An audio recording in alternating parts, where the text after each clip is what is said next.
Olá, pessoal. Retornando aqui agora na Prática Podcast 2024. 24 programas esse ano. E hoje, como sempre, coisas na prática para levar para a nossa vida, para aproveitar. E o tema é interessante porque envolve renda. Para isso, hoje trouxemos aqui meu grande amigo há mais de 20 anos, que eu conheço esse fera aqui, Erli Rupker, o Erli da Frucafé. Erli, seja bem-vindo ao Na Prática Podcast. É um prazer imenso ter você aqui, porque realmente você é uma enciclopédia ambulante. Você é um dos caras que eu tenho mais admiração dentro dessa área de frutas e de plantas e de mudas que te conheço há muito tempo. É um sucesso, é um case de sucesso. E então eu vou deixar você se apresentar e falar um pouquinho quem é o Erli Rupker, o Erli da Frucafé. Fala um pouquinho de você, meu amigo. Depois de tanto elogio, eu vou tentar ainda responder alguma coisa. Muito obrigado, Jefferson, ou Jefinho, né, para os mais íntimos. Isso aí, de estar aqui com você, falar para os seus espectadores, né? Contar um pouquinho da nossa história, da nossa vida e falar do que a fruticultura pode trazer aí de como alimento e também como renda aí para o produtor rural, ou até mesmo para quem não é e quer começar. Tá certo. Fala um pouquinho de você, só rapidamente, resumidamente, para ser bem ligeiro e rápido, porque na prática tem que ser prático. Eu sou um guanduense, né? Eu só não sou mineiro porque o hospital tinha vaga embaixo do Guandu, senão tinha nascido em Aimorés. Mas né? hoje sabe que mudou, né? Você pode, onde você nasceu, a cidade que você só vai lá e nasce. Mas aonde que você fez o pré-natal lá, você pode colocar como cidade. Mas na época não era. Hoje né? não podia. Na época não podia, mas hoje pode. Eu sou de 66, né? Sou guanduense. E passei 3 anos em Laranja da Terra, que é um município, na época, que nós ajudamos até a emancipar. Depois subi para Afonso Cláudio, fiquei lá mais 11 anos, onde eu sou cidadão e cidadão benemérito. Eu ganhei 2 títulos lá. E de lá, né, que é lá na montanha, região de Montanha do Espírito Santo, que hoje tem os melhores cafés aí do Brasil, e nós descemos então para Linhares, convidado aí por um empresário muito amigo, já falecido, nosso querido Laurito Rigoni, que eu tenho no coração, e também, na época, o recém-prefeito, né, Guerini, a Dona Lucileia, aí, que abraçou o nosso negócio, falou, bora, vem para cá. E aí nós descemos para cá em 2001, abrimos uma loja. Só que vendeu tantas mudas, era uma deficiência tão grande, numa cidade tão bacana, igual Linhares, de grande, né? E a gente resolveu, então, trazer o nosso negócio todo para cá em 2002. Então, nós já estamos... 21 anos. 21 anos aqui, e... Não, 22 anos agora, tá certo, 2024. Tá certo, isso aí. E a gente já tinha 6 anos lá, então a empresa está com... A Frucafé abriu em 1º de novembro. Mas interessante que naquele período que eu fiquei em Laranja da Terra, Jefinho, e Afonso Cláudio, eu trabalhei para projetos de desenvolvimento, né, com recursos internacionais ligados à Igreja Luterana, mas assim, participava todas as comunidades, né, em mais de 40 comunidades, e foi uma faculdade para mim, porque é um aprender e ensinar o tempo todo, né? A gente lidava com jovens e senhores de até 80, 90 anos. Né? A sua formação, ela é em que mesmo, ali? A sua formação técnica? Eu sou técnico agropecuário, formado no hoje IFES de Colatina, né? Naquela era boa da década de 80 que a gente trabalhava e estudava, né? Na prática. Na prática, isso aí, na prática. Ainda da época do diretor do São Sebastião Peluzzi, que era um cara que realmente a equipe era muito boa, né? Mas sou filho de produtor, né? Então cresci... plantando café, tirando leite, plantando arroz, milho, feijão, né? E tudo. E mesmo Baixo Guandu sendo uma região onde a pecuária sempre dominou, o meu pai, mesmo tendo a 3ª série primária, vivo ainda com 81, minha mãe com 79, que né? Bom. Ativo, né? Ainda pilota trator, caminhão. Caramba! E ele já tinha irrigação por aspersão em 74 e um soldador a carbureto em 72. Isso na região, acho que Linhares não tinha irrigação ainda nessa época. E ele já tinha isso lá em Baixo Guandu e por gravidade a irrigação. Caramba. Então ele já colhia feijão mais que os outros, milho, porque é uma região que é muito mais seca do que aqui no litoral, né? Tá certo. Ele falou um pouquinho de você, vamos começar então por Na Prática, porque tem assunto pra caramba aqui hoje. Tem. Eu queria que você me falasse um pouco como que anda a economia da fruticultura no Brasil e no mundo. Fala um pouquinho desse mercadão que é esse mercado de frutas. Então, é muita informação e ela muda muito de um ano para outro, né? O Brasil, só para você ter uma ideia, ele é o 4º maior produtor de frutas no mundo, né? E é interessante que ele come quase tudo, porque só exporta de 3% a 5%. Teve um pequeno aumento aí, né? mas não muito. Mas o brasileiro, quando a gente fala de comer fruta, o brasileiro come muita banana, por exemplo, né? Muita melancia, muita maçã, laranja, suco de laranja, o brasileiro consome bastante. Mas, por exemplo, quando você olha para o abacate, o brasileiro só come um abacate por ano de média. Caramba! Enquanto no México se come 60, 80 frutas por ano, cada mexicano, né? Os Estados Unidos, os americanos quase que comem mais abacate que a gente. O crescimento lá tem sido 5 vezes o nosso, né? Mas então são exemplos assim. Agora, se você considera a fruticultura como alimento, né? O mundo todo quer comer fruta cada vez mais. É o alimento mais perfeito que existe. É o mais equilibrado. Porque algumas frutas, por exemplo, enfim, muita gente não sabe. Por exemplo, uma goiaba, ela tem 5 vezes mais vitamina C que uma laranja. E o brasileiro gosta de uma laranja. Pois é. Isso não é cultural? Como o abacate, por exemplo, que você falou. Por que o brasileiro não come o abacate, na sua opinião? Olha, primeiro porque ele não está em todas as regiões, né? E muita coisa, as regras foram ditadas por algumas regiões. Por exemplo, o brasileiro, culturalmente, ele tem algumas influências diferentes, né? No Nordeste é uma coisa, no Sudeste é outra, no Sul é outra e o Norte já é outra coisa, né? Então, você pensa que no Norte estão comendo mais frutas da floresta amazônica, mais açaí, né? E aí você tem o abacate que sempre se concentrou mais aqui no Sudeste. Mas o nordestino consome bastante abacate. O abacate teve um período da história, como o ovo de galinha, incrível, né? Uhum. Que foi colocado na cabeça das pessoas que ele tinha muito colesterol, né? O abacate é o segundo óleo mais essencial, mais importante para o nosso organismo, né? Sim. Se você comer abacate todo dia às 5 horas da tarde, você tem uma tendência de perder peso, quem estiver com gordura acima. Vendisse uma ideia ao contrário do abacate. Exatamente, exatamente. Ele pode ser comparado ao azeite de oliva puro, o abacate. Você pode fazer, por exemplo, hoje um azeite que você pode fritar com ele. É maravilhoso, né? Então, é um exemplo de uma fruta que está em crescimento, ascensão no mundo, né? Uhum. Como o mirtilo, o açaí, né? Assim por diante. Você comentou sobre a questão do clima do abacate, e claro, é uma pergunta que eu ia fazer posterior, mas já vou adiantar aqui para você. Se produz uva no sul do Brasil e se produz no Nordeste. Você acredita que o clima ele é um fator determinante para a fruticultura de acordo com a região? Porque se você ter meio disruptivo, você está no sul, produz uva, e você está no Nordeste também produzindo uva. É possível produzir frutas independente da região em qualquer lugar do Brasil?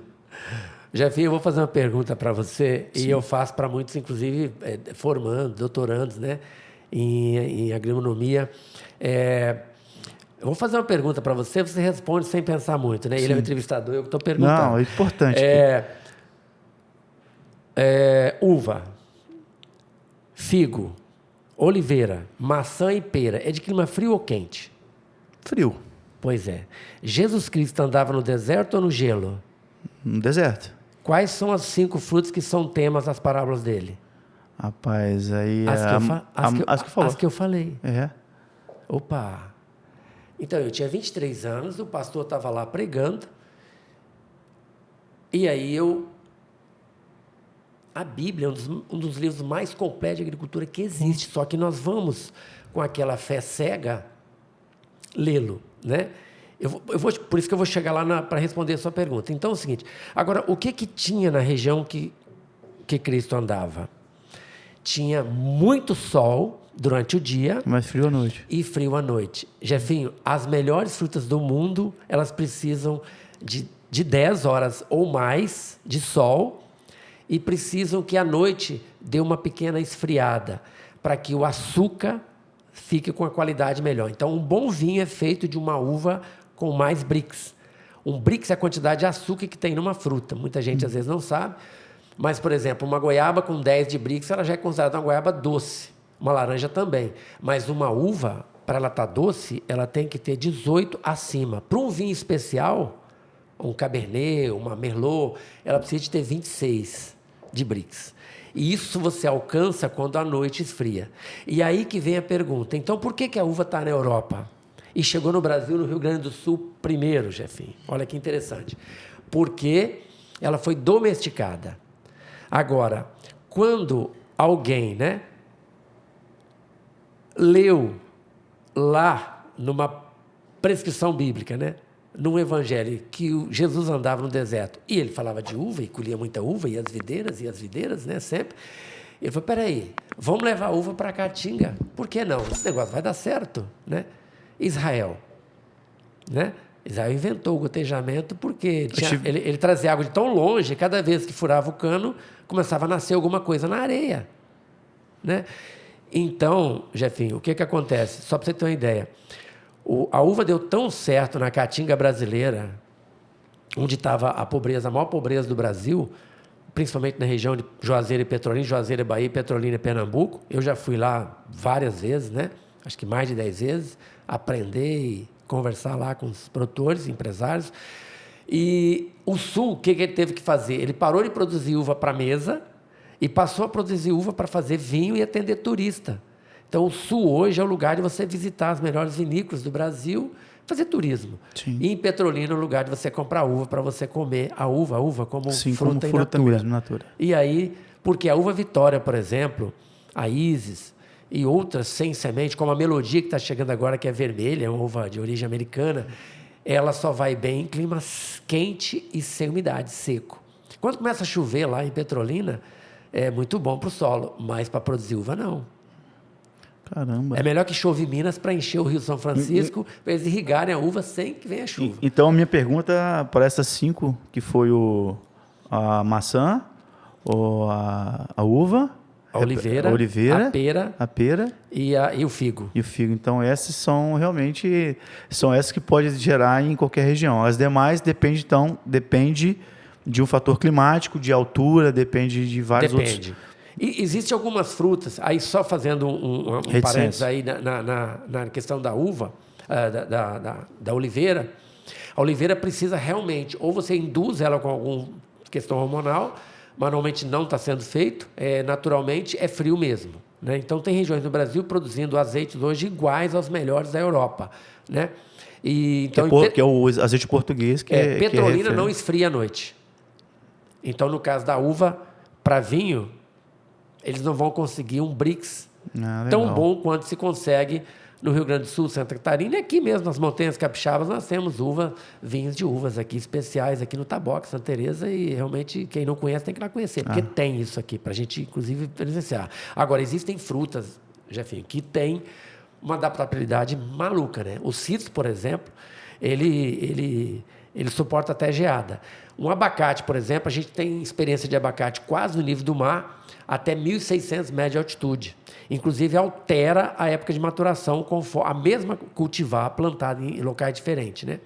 Então, muitas pessoas não sabem, e no nosso canal no YouTube, nas nossas palestras, a gente tem orientado isso, né?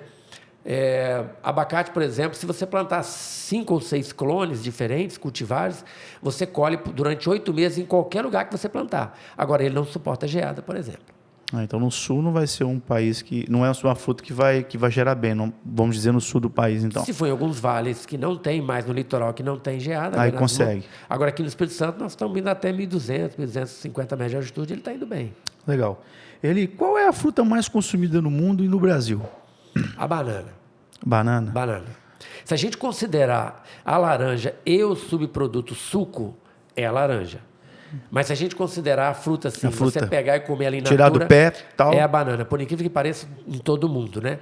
O Brasil, a Índia, né? São os países assim que mais produzem banana e consome tudo. O Brasil praticamente não exporta banana, muito pouquinho, né? Inclusive aqui em Linhares manda algumas viagens para o Uruguai, Paraguai, Argentina, né? Mas o Brasil realmente consome a banana que produz e é o maior produtor de banana do mundo. É sério? Não, desculpa, é o maior consumidor de banana do mundo. Ele é o quarto maior produtor de banana do mundo. Sim. Tá. A China e a Índia e, se eu não me engano, Indonésia ou México são os maiores produtores. São os maiores produtores.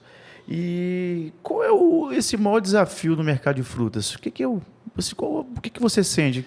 Você que está o dia a dia lidando com o produtor, com o dia a dia, qual é o maior desafio?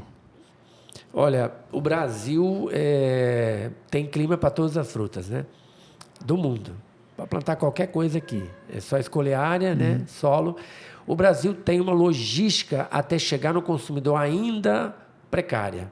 Porque a fruta, por exemplo, já tem experimento no supermercado e olha uma ameixa que veio de Israel. Às vezes você encontra aqui no Espírito Santo no supermercado, né? Num período de intersafra nosso, né?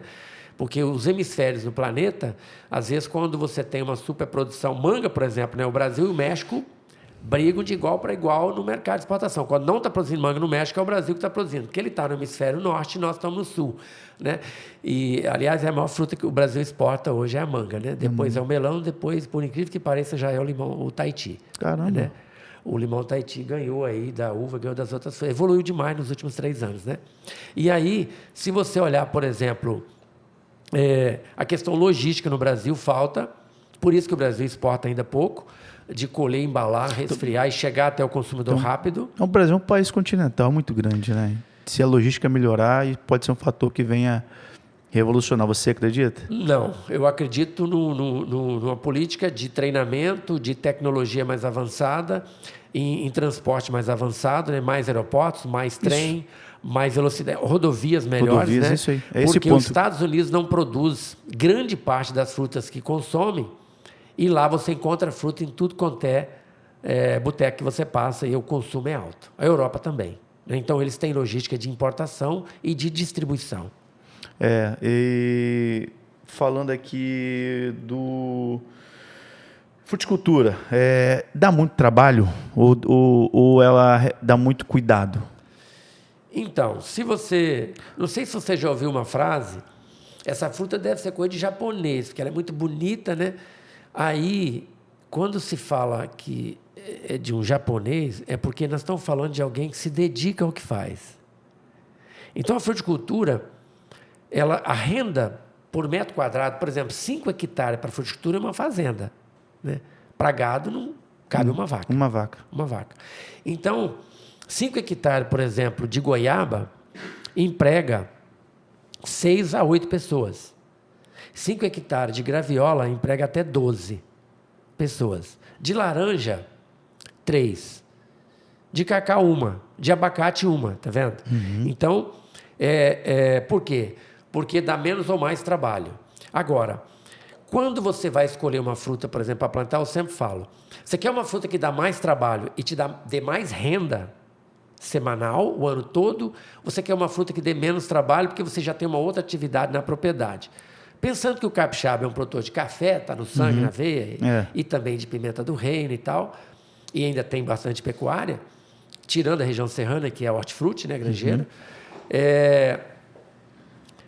a fruta ela vem com uma renda espetacular o ano todo, ou num período do ano que você não tem outra atividade. Um café, por exemplo, né?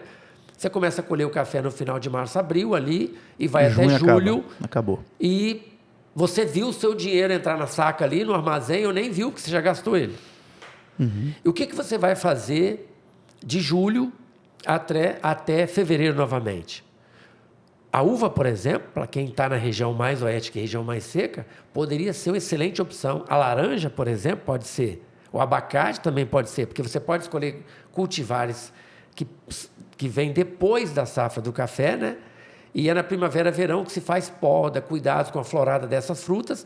Ali, na hora que você está colhendo o café, às vezes não tem atividade grande nessa fruta e você vai colher depois. Agora, existem frutas, por exemplo, como a goiaba, né? Que você colhe o ano todo. O limão Tahiti, a acerola praticamente o ano todo. Então, aí é hora de envolver toda a família. É o cuidar. O cuidar. É por isso que eu te perguntei, porque realmente dá trabalho ou tem que ter cuidado, né? Porque a fruta é o seguinte também, passou do período, ela estraga, né? Avaria, muito, né? Perecível. É muito perecível, então, por isso que eu te citei sobre esse cuidar, né? A importância dessa atenção que tem que ser dada à fruticultura, porque passou do tempo, você perde qualidade, ou até mesmo chega em má qualidade ao varejo. Não, né? Excelente observação, Jeff, é isso mesmo. Agora, tem frutos que são interessantes. Por exemplo, a goiaba, né? Você colhe, depende da cultivar. A nossa Cortibel, por exemplo, ela suporta 1 semana ou 2 de câmara fria.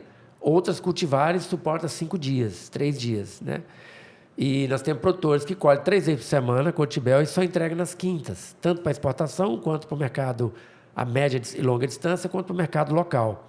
Então, ele está com a logística de entrega de frete, de transporte e frete muito bom. Porque ele gera volume e traz. Agora, por exemplo, só que tem que ser colhida até 3 vezes por semana em período de calor. Agora, você tem de calor. Agora, você tem o abacate, por exemplo, que na mesma planta você fica 90 dias colhendo. Ele chega num ponto de maturação, você pode começar a colher. Mesmo ele levando mais 60 dias ainda para cair maduro, ele vai amadurecer naturalmente porque ele tem um processo. Isso chama fruta climatérica ou não. As frutas que são muito climatéricas, como a goiaba, a banana, elas amadurecem rápido e são mais perecíveis. As frutas que têm essa maturação mais lenta, elas são climatéricas, mas mais lentas, como o abacate, por exemplo. Você pode, na prática, você pode retirar a verde, que ela vai amadurecer. A manga ela vai amadurecer durante esse período naturalmente, mais lentamente. Então, ou seja, tem um tempo maior de vida útil. Se aí, você resfriar, a qualidade. ela vai mais desacelerada ainda, né? Uhum. Então, isso é importante. Se você está numa distância, uma logística de estrada que não é muito boa, é melhor você plantar laranja e abacate do que limão e goiaba, entendeu? Uva, por exemplo. Cara, uva é turista. Falou que tem uva. Né? Olha o exemplo aqui dos nossos produtores de São Rafael, né, aqui de Linhares, que quando eles avisam na sexta-feira que vai ter uva no sábado, nós tivemos 1.000 acessos em alguns dias lá, de pessoas na propriedade. Deu engarrafamento na estrada. Olha o turismo. E onde você acha que as pessoas mais erram no mercado de fruticultura? O que não se deve fazer nesse processo todo? O primeiro erro que eu acho assim, bem grande é não ter um protocolo bem constituído. O produtor ter assim... No mês tal eu tenho que fazer o preventivo na planta, no mês tal a poda, no outro... Aí quando vem a florada eu tenho que fazer uma adubação adequada, né? Tem muito produtor, por exemplo, que tem o adubo para jogar no café. O café exige muito nitrogênio, Jefinho. E ele pega esse adubo, com essa formulação, ele não quer estudar sobre a fruta e joga lá no pé de laranja. Com 2 anos esse pé de laranja morre. Por quê? As pragas sugadoras da laranja, que são muitas, da folha, do fruto e tal, vai atacar e vai detonar, né? Então, precisa desenvolver um protocolo. E no segundo momento, esse protocolo não só exige o manejo de prevenção, que é o certo, prevenção de praga e não controle. Prevenção, já tem muita coisa biológica, graças a Deus, né? Mais de 50% hoje dos produtos usados no Brasil de defensivos são biológicos, né? Não tem agressão nenhuma ao meio ambiente e ao ser humano. E hoje o brasileiro, ele quando usa o defensivo, ele já respeita o período de carência, muito bom. O brasileiro hoje é um dos países que mais cuida desse assunto, né? Inclusive, a próxima pergunta doenças, clima e logística são fatores que com técnica de prevenção consegue evitar prejuízo? Você está respondendo aqui agora. Evita esse prejuízo. Já fez, só para você ter uma ideia, 90% ou mais das frutas, o problema está na pré e pós-florada. Não é quando o fruto está próximo de amadurecer. A maioria dos frutos não precisa de defensivo nenhum do meio da safra para a maturação. É lá na florada da planta.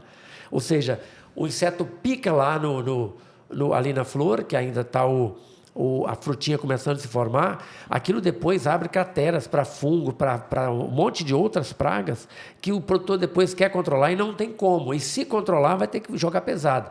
Então, o segredo é exatamente ter um protocolo de manejo e as pesquisas públicas estão deixando a desejar e o produtor, às vezes, ele estuda pouco. E hoje, por exemplo, você tem o YouTube, que é uma universidade de informações nesse sentido. Está aberto para todo mundo, exatamente. Né? Não só Brasil, mas outros países. Se você olha para a Tailândia, a Indonésia, a própria China, né, eles a fruta é conduzida por pequenos produtores, né? E é um cuidado assim. Eles cuidam de um pé de cana, por exemplo. É um negócio maluco. O Japão, por exemplo, eles estão produzindo manga em estufa e uma manga custa $70. Que isso? Você está doido. $70? Exatamente. A manga Tommy Atkins, que é uma manga de origem americana, eles ambientalizam a estufa, né, com temperatura baixa umidade e temperatura alta, que é o que a manga precisa. me lembrei de um fato aqui na época de faculdade, um amigo meu, ele comentou sobre o maracujá. E já existe alguma forma de produzir maracujá? Você tem que fazer a sexagem dela até hoje? Já se tem método já ou ainda é manual ainda? Ainda é manual. E tem outro problema no maracujá, né, Jefinho? Além da polinização manual, ele tem um problema de uma praga no solo, de uma fusariose. É um fungo, né, que ataca o sistema radicular brutalmente. Às vezes a pessoa está com a roça ali com menos ainda de 1 ano e ele já começa a atacar. Já existe o porta-enxerto, né, onde maracujá não é uma fruta assim. As frutas semi-anuais, que a gente chama aí, que dura de 1 a 3 anos, eu não sou muito conectado nessas frutas, que é o mamão, maracujá, morango, abacaxi, né? Mas a gente, inclusive, tem feito alguns vídeos até para o canal para poder atender alguns pedidos nesse sentido. Mas a gente percebe, por exemplo, essas frutas têm problema sério com repetição na mesma área. Aí o pequeno produtor sofre, né? Ele planta o maracujá e tem um sucesso, assim, espetacular. E aí, quando ele repete, dá o azar do fungo se proliferar. Depois, para mudar, tem que mudar a cultura nesse caso? Tem que mudar a cultura. Aí, essas frutas são fantásticas, na minha opinião, Jefinho, para abrir o espaço para a vinha perene. Eu planto o maracujá e ali na linha mesmo do maracujá, a pleno sol, não debaixo da parreira, eu posso plantar, por exemplo, laranja, limão, abacate, goiaba, né? Porque ele cresce mais rápido e faz sombra, então, para... E o dinheiro entra a partir do 11º mês. Antes de 12 meses, você começa a fazer dinheiro. E um pé de laranja começa a dar dinheiro com 3 anos. E isso não tira um pouco a... Acho que você tem que equilibrar isso com o adubo. Não, porque se você coloca 2 plantas num lugar só, é necessário que haja um acompanhamento, né? Para isso. Senão, você não tem essa coisa de uma planta sugar os nutrientes, né, da outra. Tem. Normalmente o que acontece? No caso do maracujá ou um tomate que a pessoa planta e quer plantar uma perene, ele coloca uma linha de gotejamento na fruta, que é a fix que vai ficar depois, com um sistema de água diferente, um pouco diferente. Algumas pode combinar. Goiaba não tem problema, coco não tem problema, cacau não tem problema, mas o abacate, por exemplo, a água do maracujá é muito para o abacate. Ah, entendi. Aí tem que ter essa casadinha. Você tem que entender o que combina com o quê. É importante. E uma outra coisa importante que está acontecendo bastante também, são 2 coisas bem assim aqui no Espírito Santo, bem legal, e tem uns vídeos que eu fiz para o canal que o pessoal assim adora. É pegar um pasto, né, já inclusive em estado de degradação, quer dizer, um pasto que não está dando comida nem para o gado que está ali, está com erosão e tal, planta mamão, né, ou maracujá e entra com as frutas perenes. No caso, está centrando muito aqui com limão, laranja, cacau, né? E outras como o coco, né? E abacate agora também. E outra situação é o produtor tem um café, o café já está com o 5º para o 6º ano e até o 8º, 10º, na maioria dos lugares já começa a substituição. O produtor tira alguns pés e começa a colocar a fruta. E aí, nesse caso, o café, além de dar a proteção contra vento, ele dá um microclima para aquela planta se desenvolver na fase inicial, que é o caso do reduz a temperatura? Do abacate. Sim, não pega vento. O caso do cacau, do abacate, do achacharu, do mangostão. Eu falei achacharu, muita gente não deve nem saber o que é. Eu não sei o que é isso, não. É uma saber, fruta, galera, o que é isso, não, né? É uma fruta maravilhosa, de origem boliviana, né? Estamos com um produtor aqui em Itarana, produzindo já em larga escala. Tem em todos os mercados aqui de Linhares, principalmente nessa rede de Aracruz, né, a rede Oriundi, e eles estão fazendo sucesso total. Pensa num... E combina com o que é isso? O achacharu... Como que é o formato dela? Ó, bota depois embaixo lá a foto dela, tá? Achacharu, com 2 CH, né? E ele é uma fruta como se fosse uma grande gota de água, né? É bem amarelo, bem essa cor aqui, alaranjado, né? Quanto mais alaranjado, mais doce. O pé parece um pé de jambo vermelho, é a mesma coisa, muito parecido, muito rústico. Tem gente até que usa como quebra-vento, né? Ele começa a produzir entre 5 e 7 anos. E a polpa interna, que só tem uma semente, quem já comeu lixia vai saber o que eu estou falando. É muito bom. Pega a lixia, mistura a polpa dela com graviola e cacau, é o achacharu. Cara... Vende. No Oriundi. Supermercado Oriundi tem, né? Inclusive... Vou comprar amanhã. Tem produtor de linhagem já plantando. Vou comprar amanhã. O período de colheita do achacharu, ele começa em dezembro, né? E vai até março. É próximo à pitaia, assim, então? É mesmo um período da pitaia? Não, a pitaia é um pouquinho mais longa. Mais longo ainda, né? Aí, nesse caso, teria, por exemplo, a longana, que seria a fruta parente dele, que teria o mangostão, né, que avançaria um pouco mais, talvez aí fevereiro, março, abril, né? Tá. E você comentou um ponto que ia ser uma pergunta mais à frente, mas aqui, o processo de irrigação, ele tem muita relevância dentro da fruticultura, porque no episódio passado aqui o Elígio da Hidra comentou que em alguns locais a pessoa planta e deixa Deus manda chuva, né? Vamos produzir de acordo com a vontade que vem lá do Papai do Céu. E isso tem relevância dentro da fruticultura? É importante a nível Brasil, a nível mundo? Sim. Agora, falar de irrigação aqui depois do doutor Elídio é meu professor, ali né? Fica até guru. difícil. Mas tem uma sinergia, o assunto converge. Não, com certeza. Por exemplo, plantas que você faz podas para elas vir a brotação com a florada, igual uva, goiaba, né? Você poda, aí o broto vem com flor e emite. Não é o caso de outra, por exemplo, manga, abacate, limão, laranja. O broto não vem com flor, ele precisa a acerola precisa amadurecer primeiro para depois vir a flor. Já essas frutas que você poda para vir a brotação com flor, elas precisam ter um controle de irrigação antes da poda. Retira-se a água, deixa ela dar uma sofridinha, né? E aí você volta a água, volta com adubação, pode ser orgânica, mineral ou química, a planta reage, você poda, ela brota tudo com flor. Isso é uma técnica que você só consegue fazer tendo irrigação. Agora, falando do estado do Espírito Santo e alguns estados do Brasil, igual a Caatinga, por exemplo, sem irrigação não tem como fazer fruticultura. Na região da Caatinga brasileira, eles colhem manga lá todos os dias, se eles quiserem, né? Uva todos os dias. Então, eles têm controle de água continuamente. O talhão que está colhendo, está colocando uma quantidade de água, o talhão que está o fruto crescendo é outro, o talhão que está brotando é outro, o talhão que está guardando poda, normalmente está sem irrigação. Mas né? tem locais que se produzem sem irrigação nenhuma a nível Brasil e produzem em escala só no fator climático? Só no fator climático, regiões, né, que têm uma estabilidade de chuva melhor, né? Por exemplo, nós temos todas as regiões de montanhas do sul do país e aqui no Espírito Santo mesmo, né? Nós produzimos muita poncã aqui, tangerina poncã no Espírito Santo e abacate sem nenhuma irrigação. 100%, laranja também, né? 100% sem irrigação.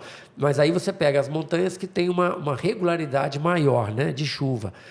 Dá uma chuvinha lá no inverno, 2, aí vem a florada, depois vem ali 2 meses de seca, mas não atrapalha a formação do fruto. É possível, né? E no caso dos citros, a gente trabalha com porta-enxerto também diferente. Porta-enxerto é aquela base da muda que a gente enxerta outra em cima. Então, para quem está aqui no tabuleiro norte, eu coloco um porta-enxerto mais agressivo que precisa de irrigação e não dá doença. Suporta as doenças do solo. Quando eu estou subindo lá, o produtor fala, ali eu não tenho como colocar irrigação. Eu já coloco um porta-enxerto resistente à seca.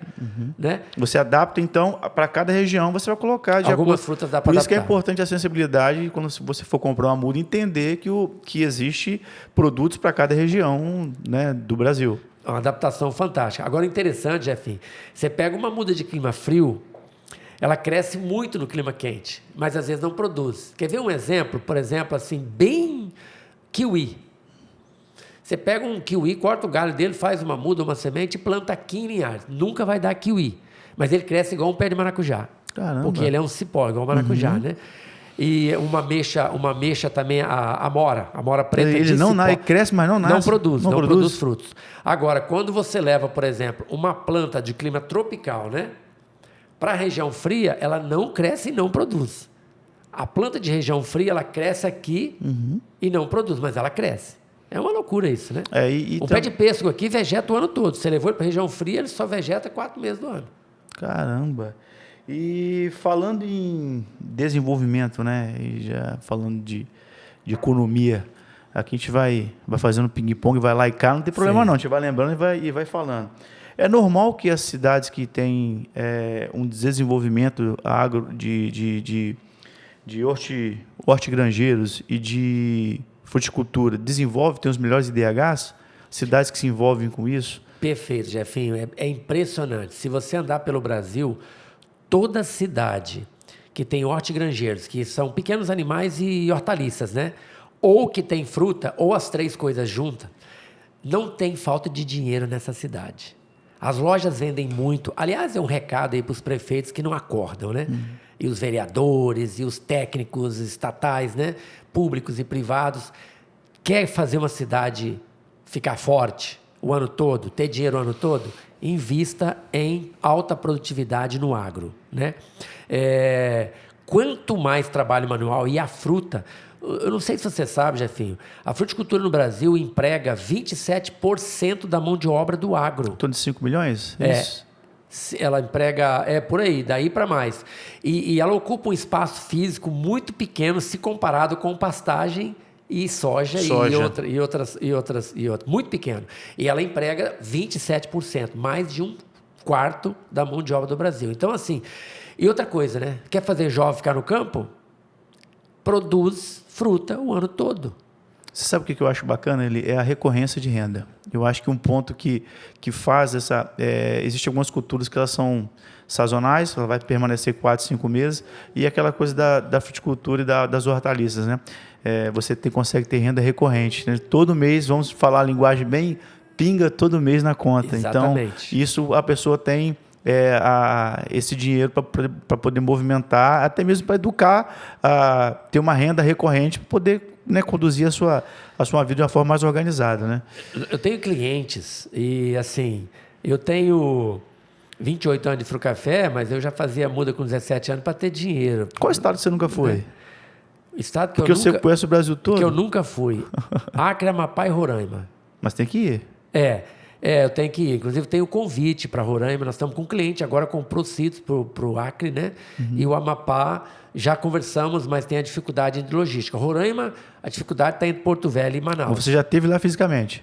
Aonde? Em Roraima? Não, nesses estados, em outros estados. Então, só esses 3 estados que você não foi ainda. Não fui fisicamente. Mas nos demais, todos você foi. Nós temos um leque de clientes, por exemplo, no entorno de Manaus. Em torno de Brasília, nós temos mais de 100 clientes. No estado do Pará, nós mandamos 2 carretas de planta por ano, né? Então, assim, é impressionante, né? Mato Grosso do Sul, nós temos mais de 150 clientes ativos, né? É porque é importante, Eli, a sua fala, assim, e o programa Fala na Prática, é por isso que você está aqui, porque eu acredito nisso. Essa prática que você fez de rodar o Brasil, entender as dores e as necessidades de cada local. Então, por isso que eu acho válido ouvir esse seu questionamento da importância do desenvolvimento da fruticultura. E isso demonstra realmente para a população que existe uma janela grande de oportunidade e as pessoas talvez não estão enxergando que pode ser um grande negócio. Tem tanta terra, tem tanta oportunidade, e eu creio que com essa vinda do jovem para o campo, estão voltando para o campo, né? O êxodo rural não, agora ele está voltando para o campo, né? Então, isso pode ser um fator que seja positivo, eu acredito, para passarem a enxergar a oportunidade na fruticultura. O que você acha? Jefinho, eu uso 2 exemplos bem práticos do jovem, né? Na década de 70, o povo da roça foi para a cidade. Meu pai foi, né? Uhum. E voltou um ano depois, porque meu irmão mais velho chorava todo dia, que ele não queria ficar na cidade, graças a Deus, né? Que bom. Mas o jovem, por que muitos jovens são serventes de pedreiro, mesmo sendo filho de agricultor? O servente de pedreiro é uma profissão maravilhosa, é um construtor, e tomara que eles aprendam com pedreiro, né? Para virar um excelente pedreiro também. Mas o servente de pedreiro, toda sexta-feira, às 5 horas da tarde, recebe o dinheiro da semana. Então, ele vai curtir com a namorada, com um amigo, com o irmão, o final de semana. Isso tem que replicar também no agro.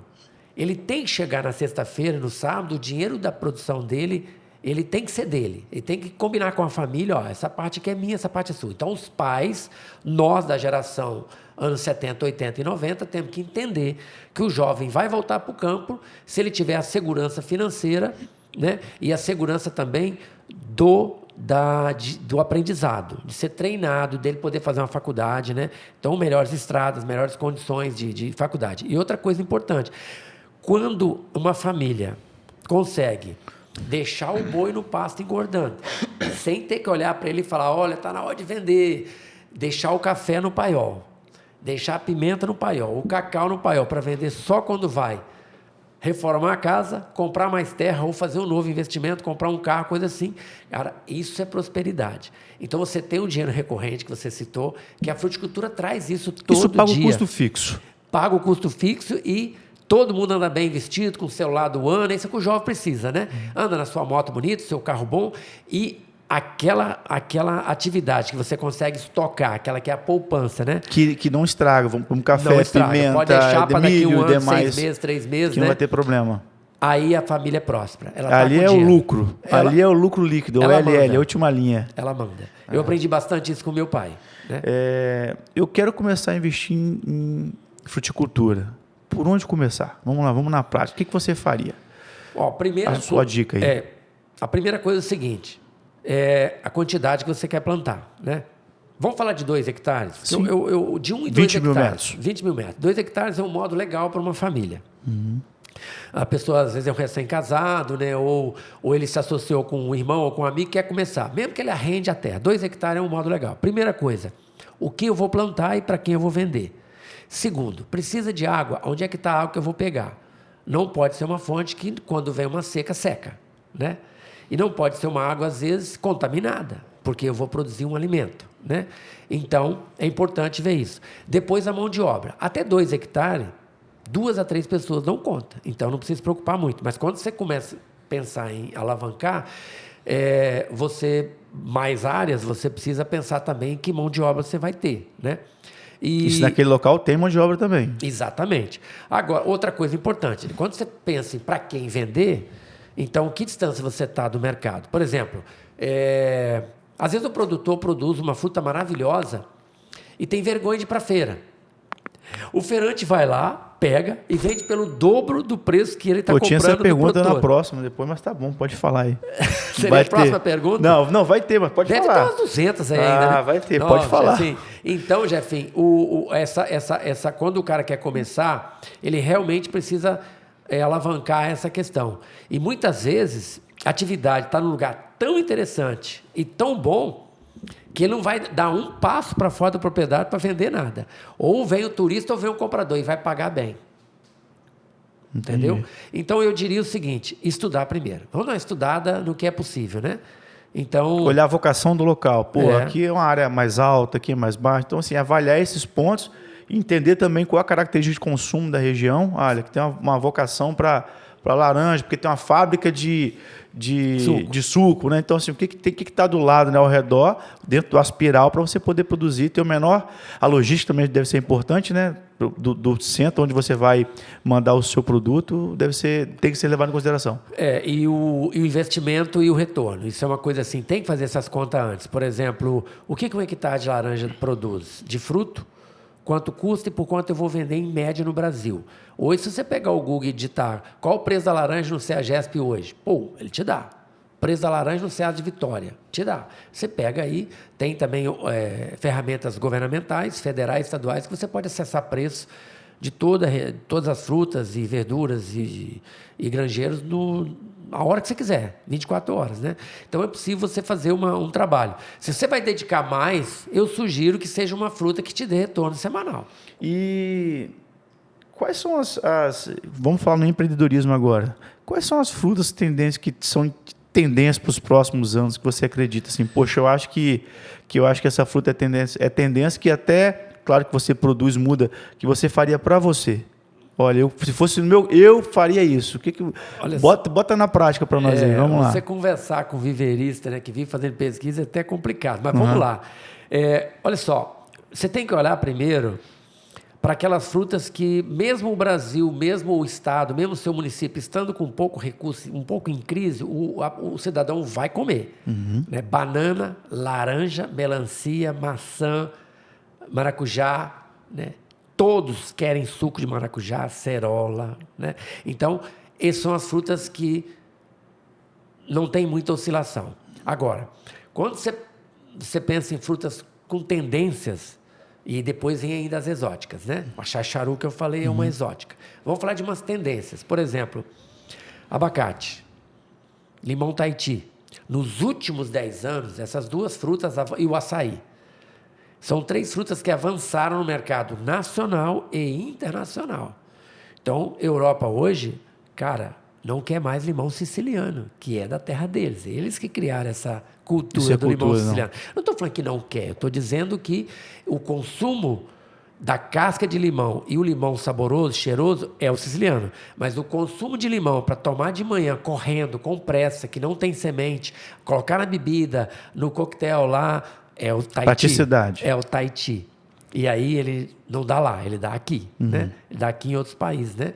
Então, que tem esse clima tropical. Ele é um limão de clima tropical, né? Então, eu vejo assim. Só que o Brasil plantou um pouco mais de Tahiti, e por isso entrou na exportação. Ele virou a terceira fruta mais exportada, e o Brasil plantou muito abacate. O Brasil está começando a exportar não só o Hass, que também é apelidado de avocado, mas o Brasil agora exporta também o grande, que é o tropical, né? E lá fora estão começando a aprender que esse camarada tem mais massa, né? Ele é maior, ele é mais economicamente falando, para comer é melhor. Só que o Hass tem 23% de óleo essencial e o nosso comum abacate tem 7%, bem menos. No máximo 10, 12, né? Então é claro que uma colherada do Hass vale por 4 colheradas se pensar no óleo essencial para a sua saúde. Então tem essas tendências. Eu, por exemplo... Você plantaria então limão? Olha só. Estou te apertando, hein? Eu hoje pensaria mais na laranja do que no limão. Porque a nossa região aqui está esmagando mais de 50 toneladas de laranja por semana. As nossas duas cidades aqui, Linhares e Aracruz, né? Tem bons produtores de laranja aqui, mas também está numa... Você sabia que o capixaba, por muitos anos, eu não sei se é ainda, o maior consumidor per capita de suco de laranja feito na hora do Brasil? Eu não sabia. E também de vinho e também de uva, a fruta in natura, per capita, né? Per capita. Então é interessante que isso seja uma cultura nossa aqui. Mas eu plantaria açaí também. Eu estou indo buscar um açaí na Amazônia em abril.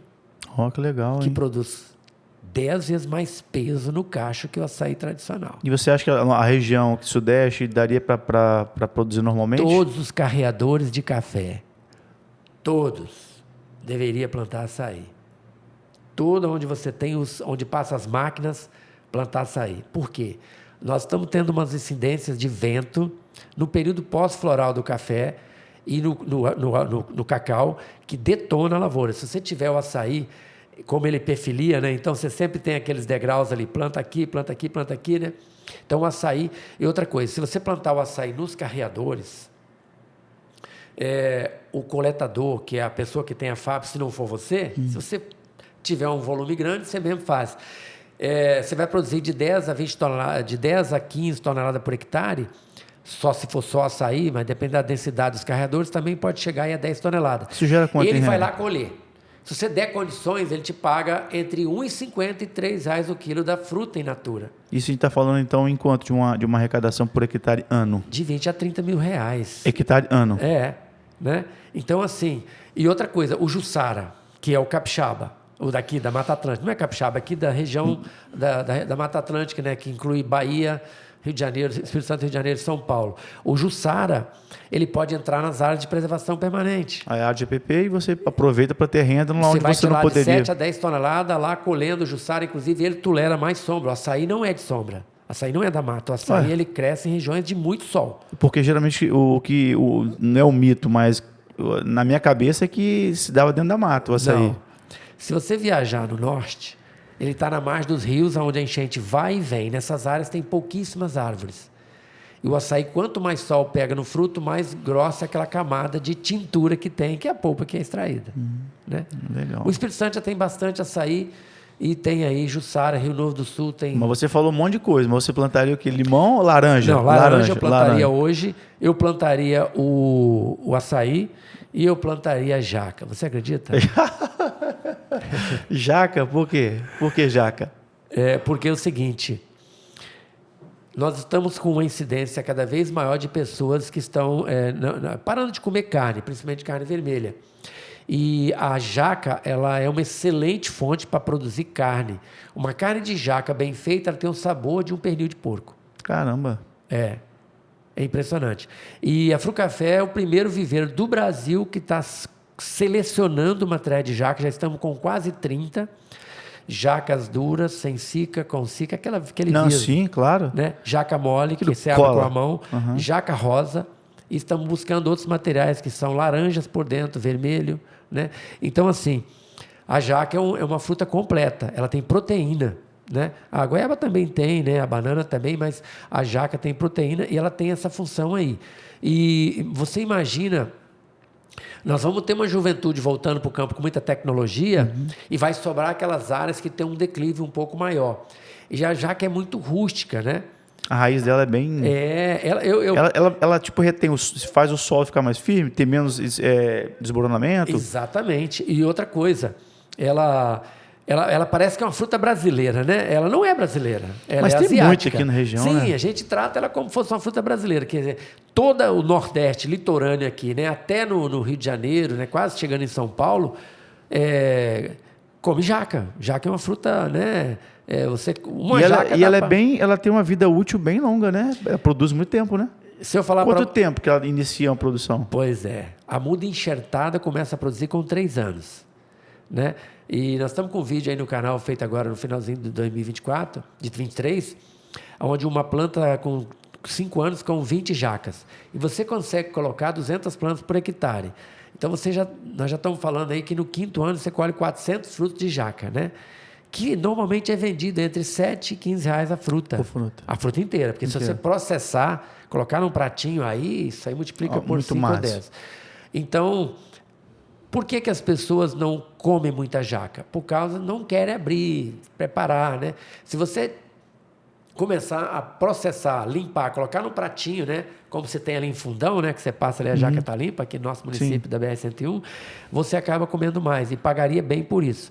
E esse lado nutricional dela, que cada vez, né? Tá... E o mito que a jaca é mais indigesto, mais demora, tem correlação? Olha só, o que acontece é o seguinte... Existe mito, né? Comeu jaca, não pode beber leite. Quando eu era criança.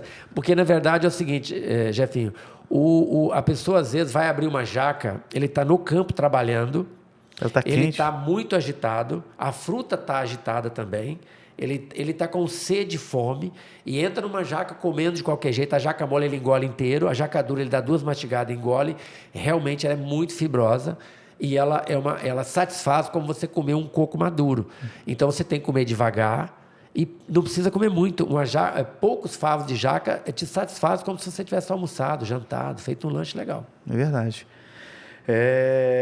E como eu vou te falar dos agenciadores, né, e os compradores, você acha que eles contribuem ou atrapalham o pequeno produtor? O cara que vai lá, o cara que compra e vende, você acha que ele é um vilão ou ele é um parceiro do produtor? Porque muitas vezes, como você diz, ganha até mais do que o produtor porque consegue ter essa expertise. Qual a sua opinião sobre isso daí?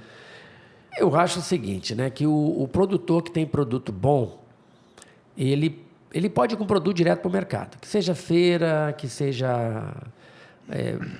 contratar. A pergunta é o seguinte, né? Ele é bom, eu acho ele bom. 80%. Por quê? Porque, Jefinho, você tem uma rede de mercado, um exemplo. Eu sou um produtor. Eu chego lá com uma goiaba linda e maravilhosa. Você olha para a goiaba e fala, caramba, corta uma aí, deixa eu experimentar isso aqui. Ou você leva para casa, corta lá com sua esposa, seus filhos.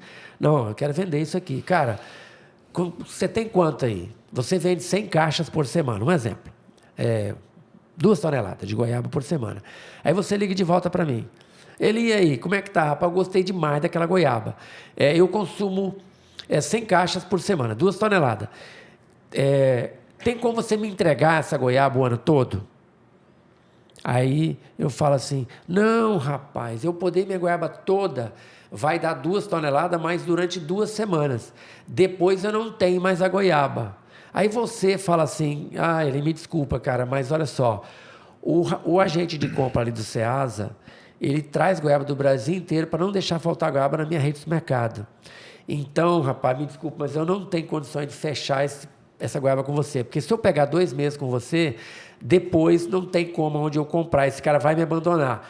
Então, aí é a hora que o agente, o que faz essa intermediação, ele é importante. Ele vai conseguir botar a goiaba do Erli no seu supermercado durante 1 mês ou 2, a minha goiaba, porque ele sabe que o meu produto é bom, mas eu não tenho ela toda. Agora, se eu tivesse um pomar programado, e é possível colher goiaba o ano todo, você fecharia comigo, entendeu? Então, você está entre é o consumidor e o produtor, né? E o consumidor, ele não quer saber que época, às vezes, que produz. Pouca gente olha isso, né? Por exemplo, eu tive uma aula de fornecimento de fruta para o mercado lá em Vale do Ribeira com o senhor Oswaldo. O senhor Oswaldo, ele foi produtor de mamão aqui no sul da Bahia. Ele é um paulista, né? Ele é muito agressivo no jeito de produzir, o jeito de vender. Os filhos deles também, né? Eles têm 360 mil pés de tangerinas, mas é aquela mexeriquinha comum, a fedorenta? Né? A fedorenta. Tem 300 mil da fedorenta e 60 mil de pouco ele está plantando mais. Ela anuncia qualquer pessoa, onde chegar, chupou mexerica, que não tem como. Então, e você sabia que existem várias variedades, você pode colher de março até setembro, mesmo aqui em Linhares, que amadurecem em época diferente. E aí ele me ensinou uma coisa importante. Ele falou, Eli, se eu chegar com a Poncã no meio de janeiro no mercado, algumas donas de casa falam assim, isso não é época de Poncã, não. Né? E Pirapora, hoje, Minas Gerais e algumas regiões aqui do Cerrado, produz Poncã fora de época. Né? Ela tem um aspecto mais verdoso, mas ela é doce por dentro, normal. Dentro do período normal, as plantas lá são induzidas com irrigação, algum tipo de adubação, e ela floresce fora de época. Mas ele falou que se chegar lá, a dona de casa, rapaz, eu acho que isso é transgênico. Primeiro, vamos esclarecer aqui, não existe fruta transgênica no Brasil. Fruta não tem. Não tem, tem grãos, fruta não. E aí, a natureza que cria essas coisas novas. E aí, ele falou assim, mas se eu começo colocando ele a Poncã no mês de abril, maio, que é o período que ela chega, e vou com ela até dezembro, a dona de casa não percebe que de setembro para frente também já é uma Poncã fora de época. Olha que interessante. Então, ter um produto mais tardio, às vezes, é melhor entrar com ele no mercado. Agora, o bom mesmo é ter o ano todo, né? Com certeza. Então, você acha que é importante, o agenciador, ele Todos consegue são manter... importantes na cadeia. Na cadeia, né? Legal. Agora, hoje, nós temos aí nos municípios, Jefinho, a merenda escolar. Tem município que não tem fornecedor dentro do município. Estão gastando 500 mil reais, 1 milhão de reais, 2 milhões, 3 milhões. Né? Por exemplo, o governador Valadares, no Vale aqui do Aço, falou para mim que a merenda escolar compra 300 toneladas de banana por ano e lá não se produz 50. Caramba. Tá vendo? Então, assim, a merenda escolar, ela paga muito bem a preço do mercado. Então, tem produtores que não se organizam, precisam se organizar numa pequena cooperativa, né, para poder participar dos pregões lá dos editais da prefeitura e passar a fornecer não só fruta, mas também arroz, feijão, leite, né, e tal, verduras, né, ovos, e eles pagam muito bem. Então, o dinheiro do município deveria É muita ficar oportunidade que tem dentro da fruticultura e do agro, que se as pessoas se despertarem, ela pode realmente melhorar muito o padrão de renda e de vida desses produtores, né? Ele falando do Elídio. O Eli, para você, qual foi o maior caso de sucesso que você teve assim, dentro desses mais de 30 anos, que você falou, poxa, esse cara foi um cara de sucesso dentro da fruticultura? Pô, isso aqui começou assim, evoluiu e se tornou uma referência, independente do volume, mas é bom e é o melhor, né? É o melhor naquilo que se propõe a fazer, é o melhor no que ele faz, com essa capacidade produtiva aí, dessa evolução. Então, a gente tem exemplos assim de pequenos produtores, médios e grandes, né? Os grandes, eles estão mais aqui no norte, né? E estão avançando para a Bahia. E esses maiores, eles estão muito mais voltados para as culturas como maracujá, mamão, né? E nós temos em Linhares um exemplo assim que eu acho foi uma escola para todo o Brasil, que é a família Calimã, né? Eles se associaram a um japonês que trouxe uma semente de mamão para cá, isso lá atrás, né? Eles não eram produtores de fruta e mal de gado, eles exploravam madeira. E, cara, esse foi o primeiro brasileiro a botar mamão no mundo inteiro, né? Ainda na década de 80, quando se exportar as coisas era coisa muito difícil, não tinha logística. Então, assim, a gente tem que tirar o chapéu para eles. Eles estão ativos até hoje, né? Os filhos, os netos, né? Com fazendas no Rio Grande do Norte, aqui em Linhares, né? Então, são produtores hoje de café também, né? Grande. Então, assim, um exemplo, eu falo de pioneirismo, onde se enfrentou os problemas na época e acredito. Só para você ter uma ideia, mamão praticamente não fazia parte do cardápio do brasileiro. E de 86 até 95 passou a ser a quinta fruta, entre a quinta e a oitava fruta mais consumida no Brasil, porque foi para o café da manhã. Uma coisa maluca, né? Os hotéis começaram a colocar, evento começou a colocar, e foi para o café da manhã, como foi a melancia. né? Então, isso é um exemplo assim. Depois você me lembra o negócio da melancia. Eu quero falar sobre o consumo de melancia no mundo e no Brasil. É um dado muito interessante que vale a pena. Eu quero comparar o brasileiro com outros países. Sim. E agora, tem assim exemplos de produtores pequenos. O telefone ficou com o despertador ligado. Não tem problema não. Tá me lembrando que eu tenho academia daqui a pouco. Não, você tinha, né? Então, veja bem. Eu tenho o exemplo do senhor Devani Ziviani em Santa Teresa. Produtor de café, né? Essa semana agora próxima a gente vai ter um vídeo com ele no canal. Hoje ele tem quase 20 mil pés de uva plantado, né? No morro. E ele produz aí mais de 150 toneladas de uva por ano, uma região que jamais foi pensada para uva. Vai inaugurar a maior vinícola do Espírito Santo nos próximos 90 dias, né? Do lado de outras que já tem lá. E ele hoje, para mim, é o professor de uva do Estado. Quer dizer, ele buscou informações na Embrapa, ele buscou informações em outras regiões do Brasil, investiu, recebeu apoio também das instituições, né, de pesquisa estadual, CAPE, do Sebrae, Senar, né, que está ajudando agora, inclusive, na rotulagem dos produtos e tal. Então, assim, são experiências espetaculares. A gente tem, assim, em Goiaba também, algumas experiências. Nós temos uma experiência aqui em Jaguaré, né, produtor de café, que tem hoje 10 hectares de goiaba, está exportando goiaba. Tá aqui. E goiaba? Já pegando esse nicho, tinha uma pergunta. Você consegue produzir quantos? Quantos quilos, quantas toneladas por hectare? Rapaz, se você começar a entrar na matemática das frutas, alguns pecuaristas piram, né? Porque eles não acreditam no volume. Goiaba, por exemplo, você consegue produzir uma média de 1.000 a 1.300 quilos por semana, o ano todo, em 1 hectare. E o quanto que é o quilo hoje de uma goiaba? Hoje tá bom, né? Tá entre 3 e 4 reais. Então, né? dá 3 mil... Dia? Semana. 12 mil. 1 hectare. 144 mil ano. Uma pessoa cuida, ele só precisa de uma ajuda 150 mil reais ano, então. É isso? 3, 6, 12, 144. E o custo aí eu acredito que não passa muito, depende. Se ele tiver que entregar no mercado, pode chegar a 1,40, 1,50, né? Vamos falar então 50% de rentabilidade agora, líquida. Se alguém busca lá, ele tem. Então, a goiaba é fantástica. Só para você ter uma ideia, laranja. Goiaba dá para produzir o ano todo. É só separar o pomar em 12 parcelas e podar a cada 3 semanas, sem goiaba o ano todo. Isso, a Frucafé, por exemplo, tem esse protocolo completo. É a única fruta que a gente repassa o protocolo completo para o produtor. Se ele quer começar, está tudo escrito o que ele tem que fazer, né? Agora, por exemplo, laranja. Laranja, eu falo que todo produtor vai na cidade mais próxima uma ou duas vezes por semana. E eu tenho, por exemplo, laranja, nós temos cultivares para produzir laranjas aqui na região. Laranja, quanto o clima mais quente, que esfria um pouquinho à noite, é melhor para a laranja. Ela fica mais colorida e mais doce. Então, a laranja, você consegue colher laranja aqui de abril até início de dezembro, 8 meses. Se você considerar que um pomar, depois de 5 anos de laranja, dá 2.000 caixas por hectare, de 1.600 a 2.000 caixas, você tem uma média de... isso dividido por 5. Você tem entre 40 e 60 caixas de laranja para entregar no mercado toda semana. E hoje está a R$70 e vai faltar laranja no mercado mundial. Caramba! O Brasil, só um parênteses, né? O Brasil detém 80% de todo o mercado de laranja do mundo, de fruta e suco. Caramba! A galera cada 10 copos de suco que se consome bebe no mundo, 8 aqui. 8 é da economia brasileira, não é do Brasil.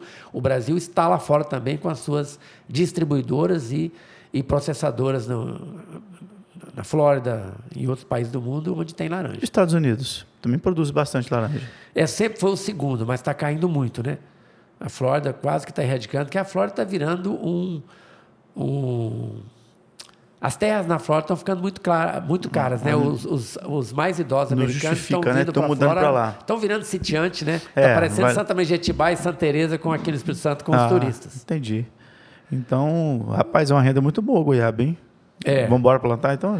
Então, a goiaba, ela vai ficar agora nos próximos 3 a 5 anos com preço legal, porque tem uma praga aí que está matando a goiaba no Brasil, chama nematóide.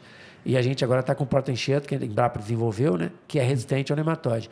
Vai levar uns 5 anos para fazer essa substituição. 5 milhões de plantas irão morrer nos próximos 5 anos, ou mais. Então tem janela aí para... Tem janela, para produto, né? Mas eu estou com uma intuição, né? Eu não sou estudioso de ficar indo no mercado todo dia buscar preço e tal, mas, de uma forma geral, nós estamos com falta de alimentos no mundo. E vai piorar. Vai piorar. E cada dia é mais fácil exportar, né? Então, hoje mesmo recebi um pedido, né, de empresários da Espanha querendo saber quem é que tinha limão aqui, e eles querem comprar limão. Tahiti, não falei? A Europa está cada dia mais querendo limão, né? E lá vale 5 euros o quilo. Um fruto. Um fruto? É. Que isso? 5 euros é bastante dinheiro, né? É, R$26 aproximadamente. Mais ou menos, né? Que é isso?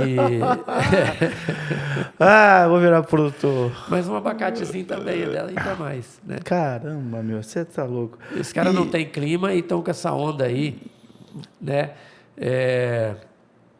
Eu falo até que a fruticultura é fantástica, preserva o meio ambiente. Na fruticultura você não usa grade, arado, né? Você não pode capinar. Então é até a próxima pergunta que eu teria, porque toda vez que a gente fala em crescimento, a gente associa com pessoas. Sim.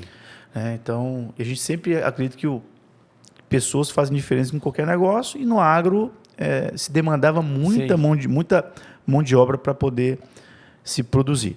Com esse avanço tecnológico, né, irrigação via pulverização via drone, sistema de gotejamento, né, sistema tecnológico de irrigação, o que tem mais avançado dentro da fruticultura que tem te chamado a atenção? Por exemplo, eu vou citar, a gente usa o Instagram e de vez em quando aparecem algumas coisinhas para a gente, eu achei muito interessante. Foi o uso, por exemplo, do drone para poder coletar maçã. Eu achei aquilo lá fantástico e acho que tem várias coisas que você vai poder falar melhor do que eu, porque por estar inserido dentro do segmento. O que você tem visto de inovação dentro da fruticultura que é positivo?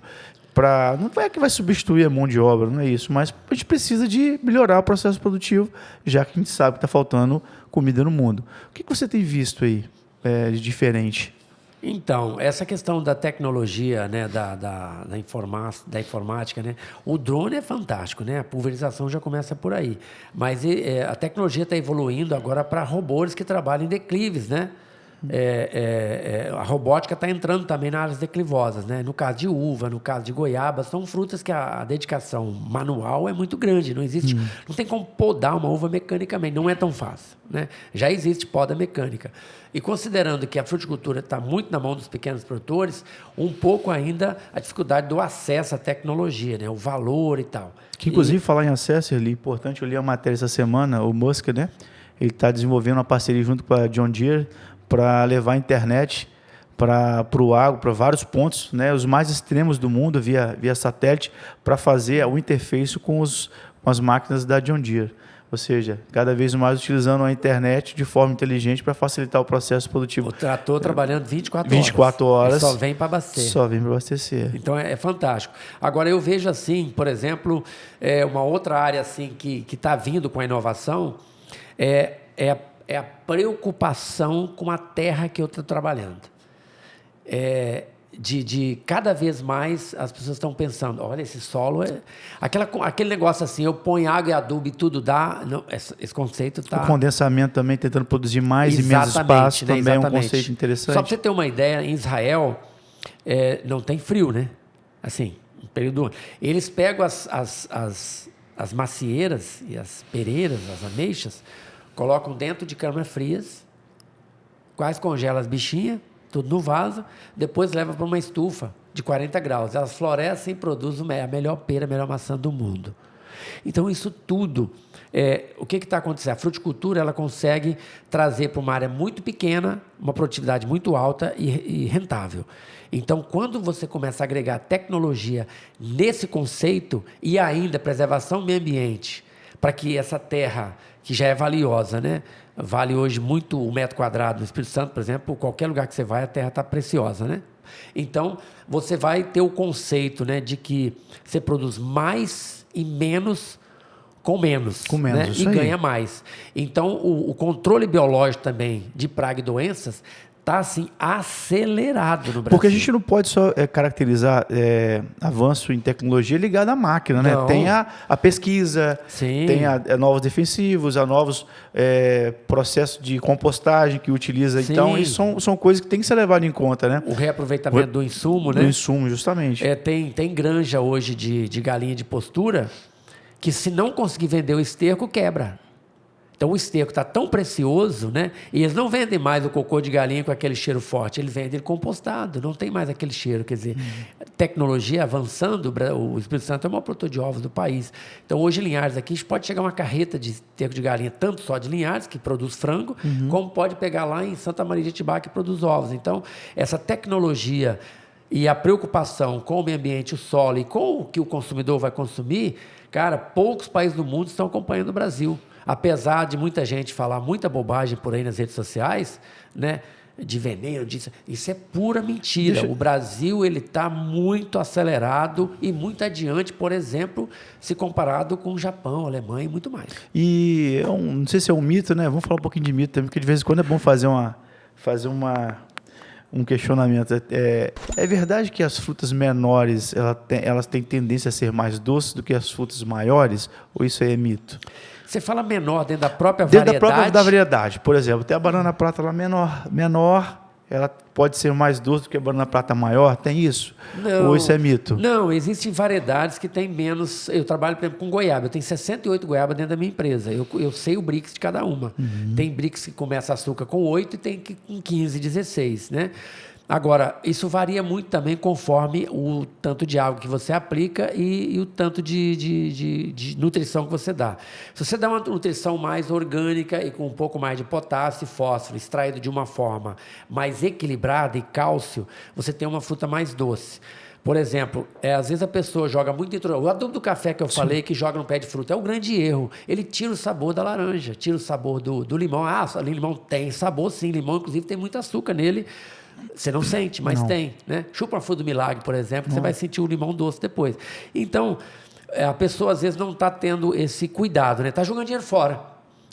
Eu tenho um produtor que produz 100 quilos de goiaba num pé de goiaba com 1 quilo de adubo e tem produtor jogando 3 quilos. Quer dizer, o produtor que está jogando 3 quilos, com certeza o manejo dele não está certo. Adubo químico. Né? Às vezes não joga orgânico, não faz ativação dos micro-organismos no solo, que vão produzir isso de graça para você. Às vezes tem propriedade aí que tem fósforo acumulado para 10 anos.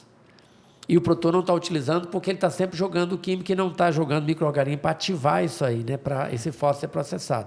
É uma coisa mais química que talvez o consumidor não vai entender. Mas quando tem esse processo, então, eu acho muito mito isso, né?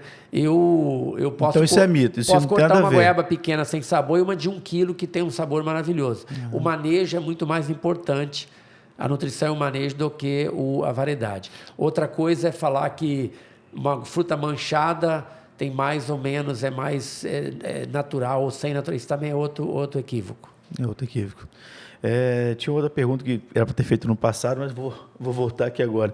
E qual é a fruta que demanda maior mão de obra de cultivo de fruta? Que você acha que, poxa, demanda bastante mão de obra que poderia avançar, na sua opinião, que poderia também avançar para produzir mais com menos?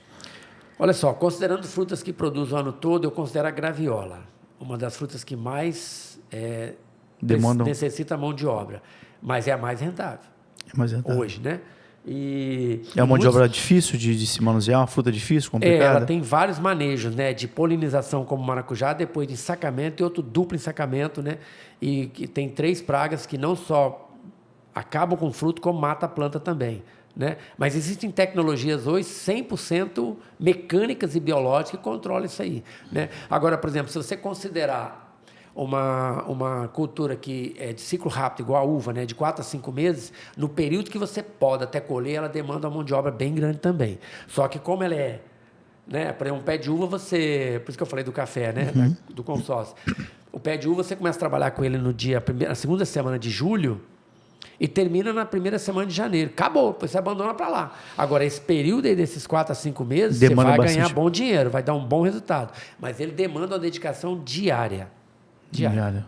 Né? Sim. Só que o resultado é legal. Sim. Agora, é uma fruta, por exemplo, que exige um investimento maior para montar a parreira. Falando de negócio de transformação, o que você acha, já que a gente está falamos da goiaba, você plantar a goiaba e você trabalhar a transformação dela, transformar a goiaba numa goiabada dentro de pequenas mini fábricas, né? Claro, passando por um processo de auditoria, fiscalização.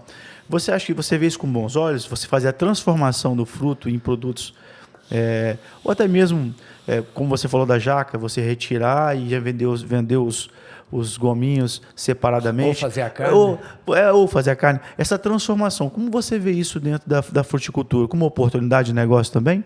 Olha, nós temos um produtor aqui no Vale do Aço, ele tem roças em Conselheiro Pena, aqui no Rio Doce, né? E tem roça em Ipatinga, e o mercado dele é Governador Valadares, Ipatinga e as cidades vizinhas. Ele tem 1,5 milhão de habitantes ali que ele fornece. Ele começou com 2 hectares de goiaba, hoje ele tem 82. O que ele faz, poucos produtores fazem no Brasil. Ele entrega goiaba na rede de supermercados toda segunda e quinta, e outros dias, se necessário, porque ele tem uma base dentro de Ipatinga, né? Não passa pelo Ceasa, é direto da roça dele, direto para a rede de supermercado.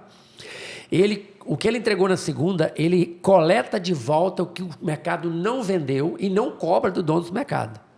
Leva de volta para a propriedade. Lá ele tem uma produção de doce, a melhor goiabada, chama só goiaba. Né? Opa. Eu já tentei trazer para Linhares, não consigo, porque ele falou que não consegue produzir para trazer para cá, porque se trouxer vai vender 1.000 quilos por semana. Ele faz o doce, leva de volta para a mesma rede. A goiaba que voltou na segunda, às vezes na quinta, ele já está levando o doce de volta e coloca do lado da goiaba. Ele nem aceita colocar na gôndola dos doces, do lado. Cara, esse cara perde o quê? Semente. A semente. Só a semente da goiaba que ele tira, né? Uhum. E aquelas goiabas que não dá para nada, ele tem uma criaçãozinha de porco lá no sítio, que ele joga para os porcos e a carne fica maravilhosa, porque a goiaba, o porco que come goiaba fica com uma carne maravilhosa. Então, assim, esse é um exemplo do extremo, do produtor mais dedicado que eu conheço, né? Agora, existe também... a gente fornece goiaba, por exemplo, para duas empresas de goiaba do Brasil. A gente fornece mudas de goiaba para Val Alimentos, que 70% do negócio dela é mercado de fruta de mesa, vende para o Brasil todo. Eles têm máquina que classifica, com laser, 7 toneladas de goiaba por hora, né? Identificando peso, maturação e defeito. E eles têm a fábrica do lado, 30% é para industrialização. Como eu forneço também para a Predileta, que é a maior indústria de ketchup doce, né, e milho verde da América Latina, né, eles são só indústria. Então, toda a goiaba que ele produz e os parceiros é só para fazer goiabada, geleia, né? E, inclusive, existe o guatchup, né? Que é o ketchup de goiaba. Caramba! Que não é de tomate. Não sei se você já experimentou, ele é maravilhoso, né? Porque ele dá o aroma da goiaba no final. Além da goiaba, você enxerga frutos que podem ter essa transformação que poderia ser uma oportunidade de negócio? Uva é assim, 100%. Além do turista vai lá e paga, né? Uhum. Mas a laranja, né? Está se tornando aqui na região um negócio interessante, porque a indústria... ela não precisa da laranja mais bonita, maior, ela pode ser irregular o tamanho, né? E a laranja é interessante, porque ela pode também ser guardada por mais dias, né? E tal. O coco, né, está sendo muito processado também. Hoje já existem processos extremamente naturais, né? Sem aditivos nenhum, com a conservação já de 3, 5, 6 dias. Cacau? Né? Cacau, aí... Vixe Maria, né? O cacau, Linhares hoje produz, né? Nós temos mais de 40 marcas de cacau no estado do Espírito Santo. Sim. A gente tem mais marcas aqui do que no Pará e na Bahia junto. Caramba. E o Linhares produz todas as máquinas hoje necessárias para montar tanto a produção quanto a produção de fruto, quanto a produção de amêndoa, quanto a produção dos melhores chocolates, né? Aqui nós temos nosso amigo aí, o Pompemai, que é o nosso professor Pardal. Sugiro até que você traga ele aqui uma hora dessa para você comer chocolate. Ele não só vende as máquinas, como ele dá garantia e dá o curso, né? Mecal, né? Mecal. Massa, sim. E é fantástico, está aqui, né? Está aqui do nosso lado e eles executam cursos aqui continuamente, a cada 2, 3 meses, traz gente do Brasil inteiro, não só especialistas no chocolate, também como pessoas que querem absorver esse conhecimento. E tinha até não sei se você já viu isso, você já viu já o Pega e Paga em frutas? Os pomares que a pessoa passa lá e compra, ele tem diversidades de frutas e trabalha esse Pega e Paga. E você já viu isso? O que você acha? Tem espaço para isso? O mais antigo no Brasil é o maior produtor de jabuticaba do Brasil, né? Ele esqueci o município agora em São Paulo, mas ele tem uma fazenda com mais de jabuticabeiras com mais de 50 anos. E mais frutos consociados ou só jabuticaba? Só jabuticaba, né? E olha só, eu tenho... Você acha viável isso? Duas visões para isso, né? O produtor rural, ele quer trabalhar aos domingos? Não. Sábado à tarde, domingo. Se ele fizer essa opção, ele realmente vai caminhar para esse lado mais de turismo, né? Então, o domingo dele vai virar segunda-feira, ou a segunda-feira dele vai virar o domingo. Se ele quer produzir fruta de qualidade e entrar no mercado de fruta in natura e tal, dificilmente ele vai entrar nessa questão turística. Então, ele tem que fazer essa escolha, porque ele vai ter que ter mais pessoas presentes, ele tem que treinar mais gente, porque receber o turista é uma graça, não é para qualquer um, né? Receber o turista é uma coisa maravilhosa. Você contar história, ouvir histórias, né? Ensinar para a criança como é que consome fruta. Eu acho isso maravilhoso. O morango, né? Por exemplo, aqui no estado é feito e tem esse você vai lá e colhe no pé e faz. Tem em Forno Grande, lá no Caxias, tem uma família que tem 4 estufas de morango e ele já montou agora tinha uns pais que vinham, né, com as esposas e as crianças e ficava assim, vou colher morango, não. Ele já botou uma cervejaria, ele tem agora geleias de morango, Empório do Morango. Lá perto. Então, eu vou até fazer um vídeo com ele pro canal, eu já falei, tenho que tirar um tempo para ir lá. Né? E lá é assim, eu tenho que ir para passear, porque Pedra Azul é maravilhoso. Não tem como, né? Então, cara, você não tem noção. Eu cheguei lá numa quarta-feira, 4 horas da tarde, e tinha 5 carros no pátio dele. E final de semana, eles não são 8 pessoas para atender e não estão dando conta. As crianças vão e colhem realmente. Então, o morango no mercado seria vendido entre 8 e 14 reais, ele está vendendo a 32, 36. Então. Turista paga. Mas você acredita que tem que ser uma monocultura, né? Não dá para ficar fazendo mesclas, né? Porque administrar a produção e, ao mesmo tempo, a entrada de pessoas que pega, às vezes, errado, colhe a fruta verde, depois não quer levar, não é tão fácil. É igual o pesca e paga, o cara pega um peixe pequeno e não quer soltar, né? Então, mas é uma atividade agora é muito lucrativa. Ainda né? Quando você vai para esse lado turístico, e outra coisa, você começa a agregar produtos, né? Do vizinho. Eu tenho a vinícola Ziviane em Santa Teresa, que é do seu Zósimo, Carlinhos e a família. Quando eu chego lá, eu tenho que ir com o tempo. Porque ele vem te buscar aqui no carro, né? Ele vem. É o prazer. Assim, é super agradável, né? Agora, inclusive, ele tem uma casa lá para alugar, né? O Devani vai abrir do lado, são primos, né? E lá em Taboca, tem que andar um pouco de tradição, mas olha. O que as pessoas vão lá e falam e saem de lá, aquela energia boa, gostosa. Agora, ele, antigamente, tinha 26 hectares de terra. Eu tenho um vídeo no canal que conta essa história dele. Cara, ele pegava galinha, ovos e coisa de vizinho para vender, para ter o dinheiro dele. Hoje, ele não só colhe 250 sacas de café na área, como ele tira 5 toneladas de peixe, porque ele preservou a nascente, agora tem poço de peixe, e produz mais de 10 mil garrafas de vinho todo ano. Diversificado. E atende turista todos os dias da semana lá. Então, o filho está junto, a neta, e isso é bom demais, né? Porque ele tem realmente um faturamento muito diferenciado. Além do produto, tem uma história. Né? Exatamente. Não é só um produto. Você não compra um produto, você compra uma história. Você compra uma experiência. Exato, a experiência. As pessoas da cidade, muitos vieram do interior. E a vovó faleceu já. Sim. Não tem mais como ir lá comer o macarrão dela e tal. Quando você chega num camarada, igual que eu falei de seus ossos, a pessoa se sente no quintal da vovó e tal. E os netos adoram isso. Vou te lembrar para você falar da melancia. Nós estamos quase chegando no nosso final do bate-papo. Fala para a gente lá. Fica entre a segunda e a terceira fruta mais consumida no Brasil. Mas o brasileiro, só para você ter uma ideia de números, né? Eu gosto muito de números. O brasileiro consome cerca de 50 a 60 quilos de fruta por ano. Juntando todas as frutas que nós consumimos, não dá 60 quilos. Um chinesinho de 12 anos consome, só de melancia, 65 quilos por ano. Caramba! Tá vendo? Por que você acha? Cultura. É cultural. Ele vai lá, ele pega, ele planta, ele come. Imagina as outras frutas, né? Então, e também porque algumas regiões não têm oferta o ano todo. Então, essas pessoas... aqui você sai andando, você tropeça no torcer de banana, num pé de jaca, num pé, e vai enchendo a barriga, acaba você não tem muita preocupação com o que vai fazer amanhã. Por isso que nós somos mais pobres, eu acho. A gente tem muita abundância de comida, né? O europeu tem dificuldade. Às vezes ele trabalha 4 meses para comer 12. E aí, educação também. A questão de educação de tirar no pé, né? De comer, né? É muita melindragem. Cara, quando eu chego no supermercado e vejo tangerina poncã, fatiados gomos num pratinho, para alguém levar isso para casa, eu falo, não, eu não estou acreditando que alguém vai deixar de comprar uma poncã ali, maravilhosa, que você abre assim com a mão, escuta aquele barulho, né? E aí tirar aquele gomo, né? E jogar depois ali o bagaço dentro da própria casca. Botar...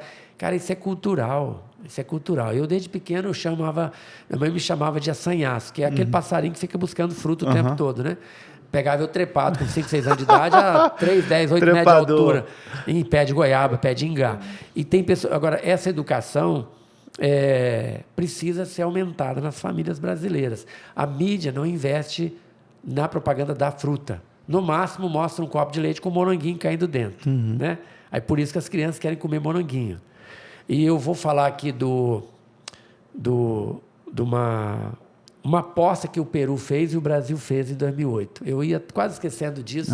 Eu vou deixar essa informação aqui, porque isso é um exemplo de inovação e visão de um país que não tem as condições climáticas e físicas e culturais que o Brasil tem. O Peru, sem conversar com o Brasil, em 2008, exportava 80 milhões de dólares por ano. E colocou uma meta que em 2018, 10 anos depois, ele exportaria igual ao Brasil, 400 mil dólares. O Brasil, em 2008, exportava 400 mil dólares por ano e colocou uma meta que em 2018 exportaria 1 bilhão de dólares. Então, vamos voltar para 2018. Mas milhão ou bilhões? Bi. Não, desculpa, 1 bilhão de dólares. Okay. O Peru exportava em 2008 80 milhões de dólares. O Brasil exportava 400 milhões de dólares. Os dois países, sem um conversar com o outro, colocou a mesma meta. Só que o Peru falou, eu vou multiplicar por 5 a minha exportação. Eu vou para 400 milhões de dólares em 2018. O Brasil falou, não, eu vou multiplicar por 2,5. Eu vou para 1 bilhão de dólares. Em 2018, o Brasil exportou 860 milhões de dólares. Agora, em 2022, bateu 1 bilhão. Sabe quanto que o Peru exportou? Frutas. De frutas. Sabe quanto que o Peru exportou em 2018 de frutas? Não faço ideia. 2,8 bilhões de dólares. Por quê? Qual foi o fato? Pois é. Sabe o que eles fizeram? Investiram em abacate, os pequenininhos avocados. Investiram em framboesa e mirtilo. Então, se você for em Nova York, você encontra... Mirtilo peruano. A framboesa, o mirtilo do Peru.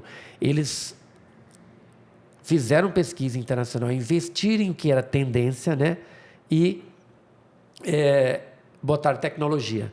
Eu fui convidado, não pude ir agora na virada do ano, para uma semana de experiências no Peru, mas eu vou, né? Tem uma agência brasileira especializada nisso, Brasil-Peru, e os melhores viveres, as melhores tecnologias da América do Sul, hoje, de frutas, muitas experiências, é claro que o Brasil tem também, mas dessas frutas... Tem como aprender muito. Tem como aprender muito, está no Peru. E esses caras, outra coisa, o Peru tem a praia voltada para o... Pacífico.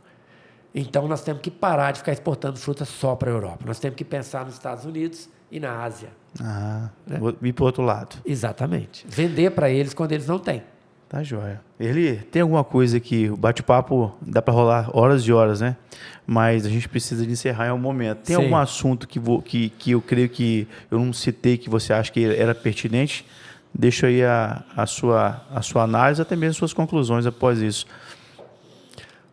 Olha, nós acho que tocamos em todos os assuntos aqui, mas assim, foi bem amplo. Mas eu diria o seguinte, a fruticultura no Brasil ainda é um bebê.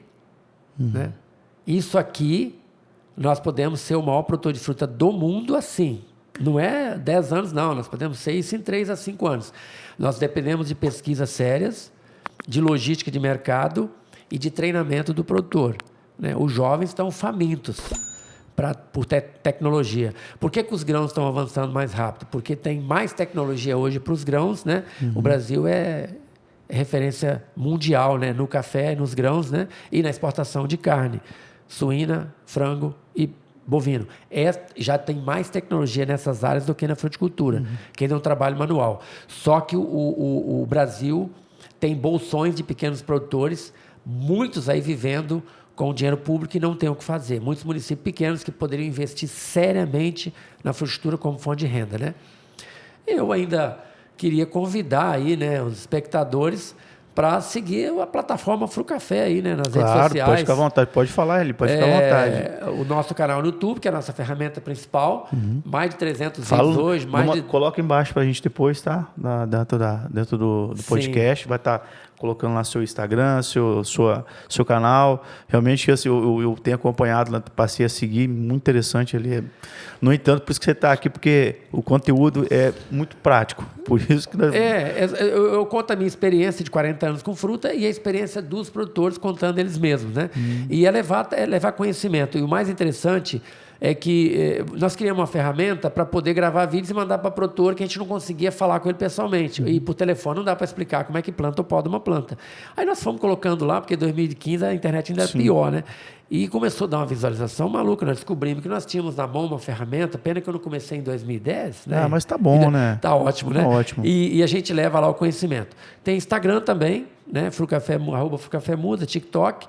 Nós temos um curso também, o Early Hop, lá na Hotmart, como implantar um pomar e colher fruto o ano todo. Tem a participação, inclusive, do Dr. Elígio na parte de irrigação. Ele é fera, né? Viu? Explicando como é que monta uma irrigação dentro de um quintal. Sabe assim. muito. Não, é demais, né? E muitos outros parceiros bons também. E, assim, a Frucafé, nossa empresa, está trocando agora de sede, né? Nos próximos 2 anos. O pessoal vai poder acompanhar. Não vão continuar em Linhares, porém, numa nova sede, uma sede própria. Ampliando, né? Maior. Edgarzinho tá lá. Edgarzinho, ó. Você tem um professor pesado aí, hein, cara? Os 2 filhos estão comigo, né? Também a arquiteta está virando agrônoma também. A Carol. Que legal. E estou com a neta vindo da segunda agora, né? A Ida, filha do Edgar. A Carol já tem a Ana Luísa. Então, assim, nós estamos num momento muito bom da empresa. Um momento muito bom também eu estou gostando que o norte do estado aqui, o cafeicultor está com dinheiro, a pimenta também está indo bem, o cacau está bem, porque quando o produtor está bem financeiramente é que ele tem que diversificar. Abre os horizontes, né? Ele consegue enxergar mais oportunidade. Porque quando você está quebrado fica muito difícil começar. Então é a hora de diversificar agora, né? E estamos abertos aí para quem quiser conhecer a empresa, quem quiser não só nas redes sociais, mas fisicamente, a gente pode montar uma agenda aí. Tá certo. Agora com o aeroporto, né, fica mais fácil, chegar em qualquer lugar do Brasil, chegar em Linhares. Todo dia voo de Linhares para BH, né? Isso, é positivo. Eu queria te agradecer.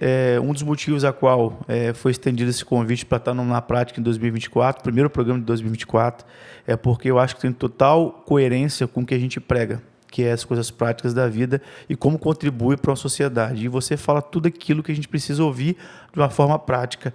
E, claro, tem muita gente que depois desse episódio vai, com certeza, abrir os olhos e entender que existe uma oportunidade de negócio dentro do agro. Eu sempre digo que existe oportunidade dentro do seu próprio aspiral.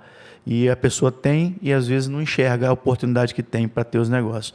Então, assim, eu te admiro muito, não estou sendo redundante, da sua capacidade. Eu acho que você é isso que você fala, é competente e ninguém permanece durante 40 anos fazendo a mesma coisa se não gostasse daquilo que faz. Sim. Então, eu queria te agradecer aí por essa vinda aí no nosso bate-papo aqui na prática. Eu agradeço passar esse tempo aqui na sua frente. Você faz parte de um link, de um grupo de jovens empreendedores de Linhares que estão transformando essa cidade. Eu estou aqui há 22 anos, eu acompanho você, mais os seus parceiros aqui de negócio, que são pessoas que estão com 32 a 45, 47 anos, que estão transformando a cidade, e nada melhor do que estar aqui com você, empreendedor também, não só em vários negócios, e poder compartilhar que o agro ele está presente aqui, está presente no nosso dia a dia, desde o café da manhã até na hora que a gente vai dormir, né? E estamos à disposição para outros momentos, se você nos dá a brecha, a gente vem. Dá para fazer um podcast de cada fruta aqui, se deixar. Muito bom. Eli, obrigado. Pessoal, segue a gente no canal. Esse bate-papo foi fantástico. A gente precisa que esse vídeo chegue em vários outros locais, compartilha. O canal está crescendo e a gente quer o quê? Sempre compartilhar com vocês informações que sejam pertinentes, que sejam úteis na sua vida. Valeu, pessoal. Segue lá, um abraço. Até mais. Valeu!